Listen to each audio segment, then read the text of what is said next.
한국 기독교 선교 기획 140년의 기록 100년을 잇다 7번째 시간입니다.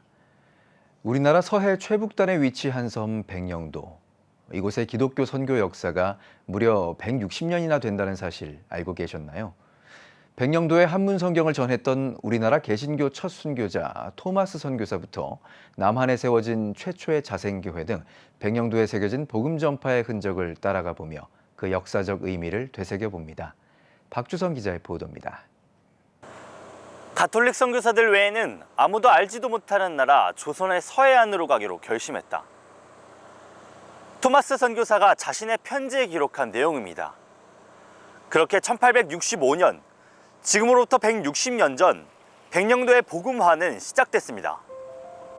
예로부터 우리나라 서해 본토로 들어오는 첫 관문이었던 섬 백령도. 1865년 조선 말기, 복음을 전하러 조선에 왔던 로버트 저메인 토마스 선교사에게도 마찬가지였습니다. 이듬해인 1866년까지 두 차례에 걸쳐 조선을 방문한 토마스 선교사. 그는 그때마다 백령도에 들려 한문 성경을 배포하며 전도했다고 알려져 있습니다. 그렇게 백령도에는 복음이 전파됐고 1897년이요. 당시 조선의 관리였던 허득공의 주도로 백령도 중화동 교회가 세워집니다. 130여 년의 역사를 간직한 이곳.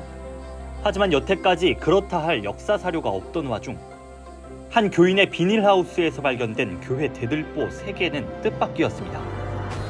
그중 가장 낡은 대들보에 한문으로 새긴 숫자 1897년. 당시 한문서당에서 교회가 처음 시작됐음을 가리키는 기록이었던 겁니다. 그 밑에는 옛 신앙 선조들이 글씨를 쓰다 지운 흔적도 보입니다. 기록하다 보니까 아마 뭔 글씨를 썼나는 몰라도 지워버린 거예요. 그래서 이것을 다시 얼마든지 벗기고 새로 쓸 수도 있는데 제가 보니까 순수하게 그대로 두고 이렇게 기록을 한 것 같아요. 한자와 한글로 빼곡하게 기록된 책. 허득공의 손자인 허간 목사가 이곳을 담임할 당시 작성한 교회 약사입니다. 중화동 교회의 역사가 적혀 있는데 교회의 뿌리를 찾고 세우는 데 있어 또 하나의 중요한 유산입니다.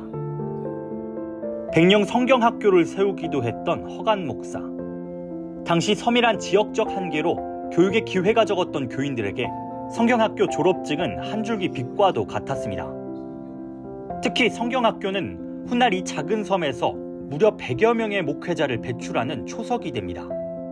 체계적으로 목사님들이 가르치셨더라고요. 그 영향으로 목회자의 꿈을 꾸었던 청년들이 많이 있었고, 그래서 이분들이 신학교 가서 이렇게 100여 명의 목사님을 배출했고. 이렇듯 초기 기독교 선교 역사가 깃들어 있는 백령도. 이를 재조명하기 위한 교단 차원의 관심과 노력도 더해지고 있습니다.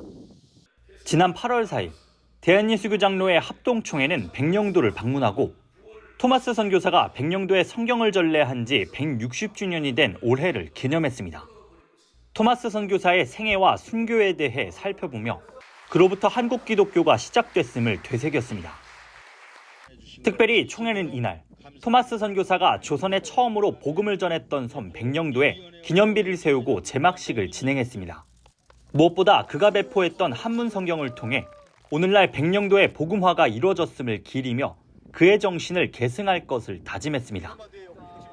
토마스 선교사님께서 160년 전에 백령도 동무진이라는 지역에 한문 성경을 전달해 주신 그것을 계기로 해서 한국 교회가 하나님의 은혜를 잊게 된 것 같습니다. 다시 복음 앞에 십자가 보혈의 은혜를 힘입고 나아가는 그런 모습이 우리 한국교회 전체에 일어나면 좋겠습니다. 선조들의 그 신앙 유산을 버리면 안 되잖아요. 그 뿌리에 그 생명이 있고 그것을 통하여 우리가 지금까지 신앙을 이어가는 것처럼 앞으로 우리 백령도도 더욱더 이 부분을 더 개발하고 자료를 찾고해서 백령도의 신앙 유산을 우리가 한국과 또 미래에 전할 수 있는 이러한 계기가 됐으면 하는 것이 저의 바람입니다.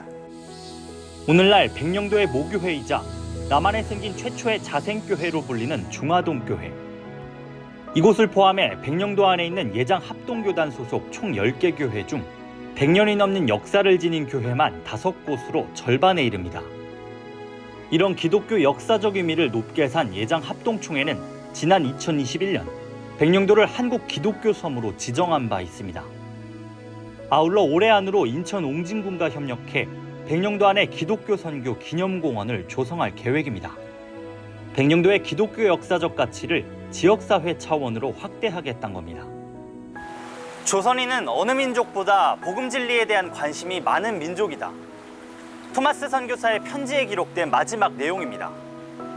160여 년 전 성경책 한 권을 통해 전해졌던 복음은 오늘날 서해 최북단인 백령도에서 그 역사를 이어가고 있습니다.